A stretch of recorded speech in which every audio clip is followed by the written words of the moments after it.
everybody, and I'm really pleased to introduce today Robyn. Robyn is one of our members who contacted us directly because after her university degree, she created a film all about PCOS, Polycystic Ovary Syndrome. And what we're going to talk about today in one of our 15-minute sessions is why she created the film and what she feels passionate about sharing with you. So welcome, Robyn. Hi. And tell us all about your film, which is available under this video recording. Yes, so it's a short documentary called I Am Normal. And we talk to some women of different ages and different upbringings who have PCOS and how it's been dealing with them through growing up and through even current day. So we have Paula, who is in her 50s. She was diagnosed back when she was young, so in the early 80s. And then we have Tasha, who is in her late 20s, and she was diagnosed when she was younger, and her mum is Paula, who also suffers with it. So she had an upbringing with a mum who had the same condition.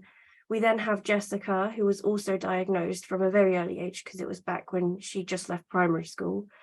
She's also in her mid-20s, and no one in her family has ever been diagnosed or shown to have it. So she was the first one in her family to have the diagnosis. So it's a bit of a different growing up with family support on that one. And because it is a very common problem that lots of people aren't even aware of. And I suppose it's also because people have so many different, I was going to say there's lots of symptoms, but everybody's journey with it is different or combination. Yeah. So yeah, there are many symptoms, but it's luck of the draw, as they say, with like what ones you're going to get. So I myself suffer with PCOS, and the symptoms I suffer the worst with are facial hair growth, body hair growth that is more representing of a male rather than a female. Whereas my sister, who also has it, has more problems with the regularity of periods and fertility. But she's not so much got the hair growth like I have. Even though we're related, we suffer very differently with it. So the aim of the film, I think that, as you said previously, is around raising awareness, but also raising awareness of what it's like to have a chronic condition and how you are affected by other people's perception of the symptoms, not because one doesn't always know what the issues are, but it's the symptoms which are the problems. Yeah, it's very hard when it's not a very well-known condition, be it PCOS or many others, and it outwardly affects your appearance. People are so judgmental, and they'll just see, oh, there's the bearded lady, and it's hurtful because you don't want it. You don't want this problem. You especially don't want it to be seen. And then to have people point it out or judge you or make fun of you for it just makes it even harder to deal with. And when did you notice that you had PCOS symptoms? So as soon as I hit puberty, because I used to be quite a skinny child, as soon as I hit puberty, I suddenly became quite large with no change to my diet or exercise or any regime. It was just a change, obviously, in hormones. And when PCOS can really take effect is when you hit puberty. So I suddenly got insulin resistance after I had a perfectly normal metabolism beforehand, which was really hard to deal with because also I was always quite small. So then to suddenly become the big girl and not know how or why it was happening was quite difficult. And I think, as you said, when you hit puberty, you're just going into your teens. You've got enough to cope with. You've got enough to cope with. But then suddenly you've got these other things, which are things that absolutely you don't want to be having when you're young, when you're very aware of how you look. Especially when you're going through puberty and secondary school and you've got all of your GCSEs, you're trying to figure out what you want to do for your future, but then you're also tackling more than just puberty because you're going through things you didn't expect to and extra stuff like the insulin resistance, growing more hair than most of the other girls who are going through puberty the same time as you. It's all like you feel very estranged to everyone because you're not going through the same thing. But for all I know, because obviously it's 1 in 10 can have PCOS, for all I know, there was probably other girls in my year going through the same thing as me, but you just feel so ashamed of it that you just try to hide it. And that's just awful, the word ashamed, isn't it? It's, you know, and to start feeling ashamed of your body when you're so young is can be very detrimental all the way as you grow older. Yeah. So, and I know we spoke previously about the beauty standard, and that's one of the biggest problems, is there is this supposed beauty standard. Yeah. So there is obviously a beauty standard to be that hourglass figure, to be shapely, and to be on the smaller side. There is lean PCOS. There are some people who have PCOS and don't suffer with the insulin resistance, so don't suffer with the weight gain, but that's the rarer symptom not to get, because that's the most common one. And basically when you have something like PCOS where you can't control your weight, it's very difficult to stay on top of. And like even trying your best, even in a calorie deficit, you can put weight on. It's insane. And then with the hair growth and everything, when women are presented to be pretty much hairless except for the hair on their head, and it's just so difficult then that to keep up with this, and that you can never fit said beauty standard, which makes you just feel even worse. And no matter how hard you try, you're not gonna be that perfect smaller size, because you tend to be quite broader shouldered or wider when you have PCOS because of the higher androgen levels, so you're more of a male like appearance. So part of the film really is to raise awareness of symptoms, but to show that, you know, as I said earlier, it's about having a symptom doesn't mean you should be ostracized or made to feel ashamed about the symptoms. And it's like trying to get people to, you know, to think before they open. And it's very hard with with children. I say children, you know, young adults growing up. They are cruel, and it's very hard. And what would you say to people who are who is going through that? I would say, I know it's hard, but try to ignore them, ignore what they say. As long as you have things that make you happy, don't worry about that. I mean, during like COVID and lockdowns, I just let my beard grow. I wasn't seeing anyone and the mask was covering it, and it just felt so freeing to not have to deal with it every day, hide it, and stop caring. And for that period of time, I just felt quite finally like I was me, because I just didn't have to try and stick to this standard. So I just say, I guess, I know it's hard to ignore them, but try your best and be whatever makes you comfortable and whatever makes you happy in that respect of your appearance. It's a very difficult one.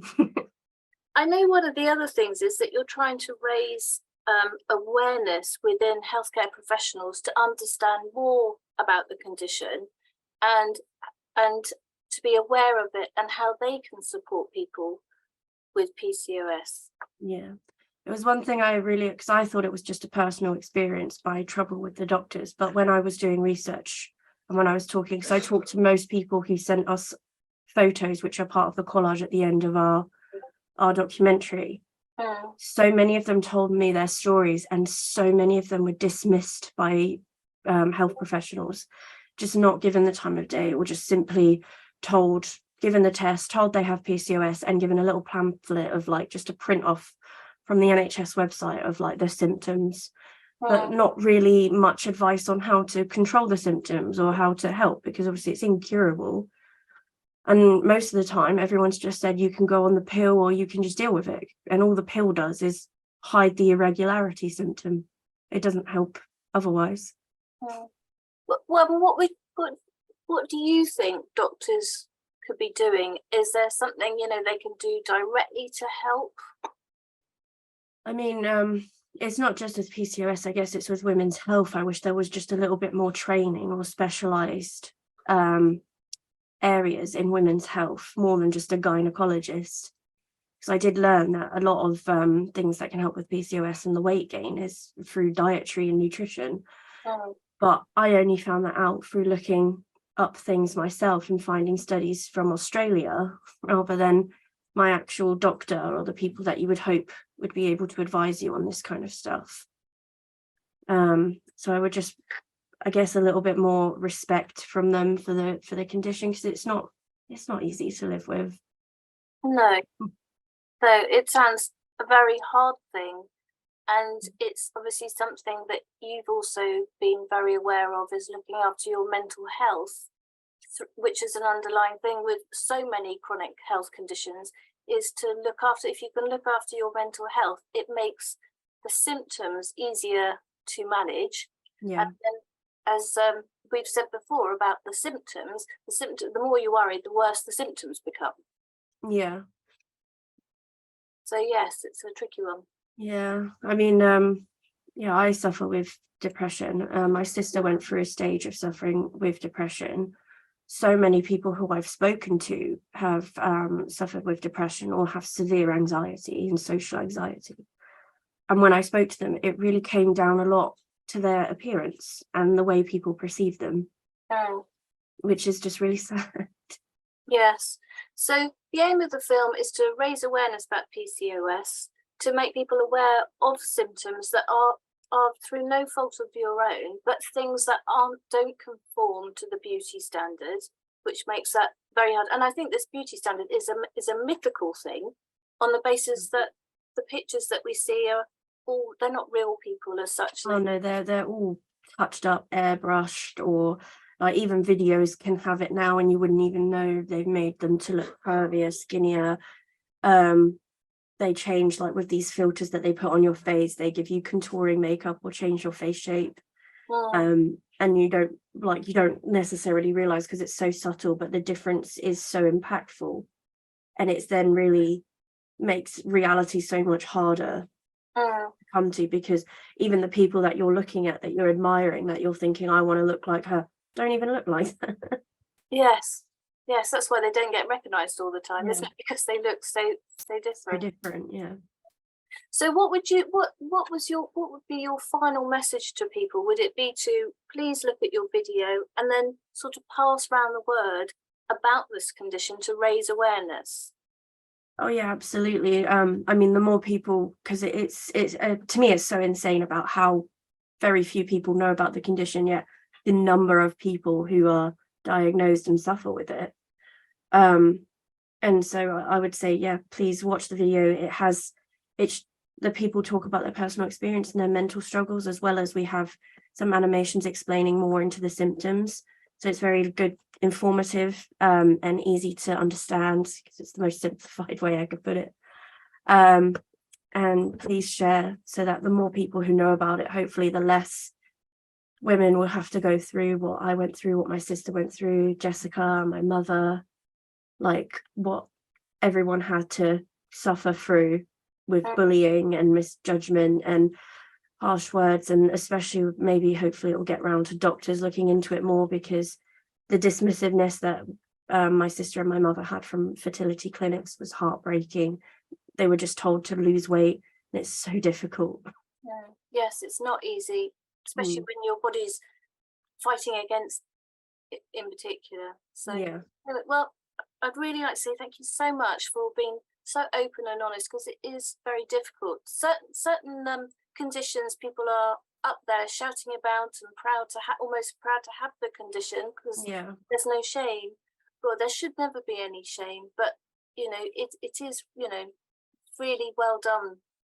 That sounds really patronizing, and I certainly don't mean that, but please, people, watch the video. The film is really good. It makes you really think, and to kind of share with other people, to raise awareness, not just for PCOS, but for people that have chronic conditions that are lifelong, that their symptoms are hard to live with. And I think it's really worth understanding what those people go through on a daily basis. Absolutely. Thank you very much, Robyn. No worries. Cheers. Bye, everyone.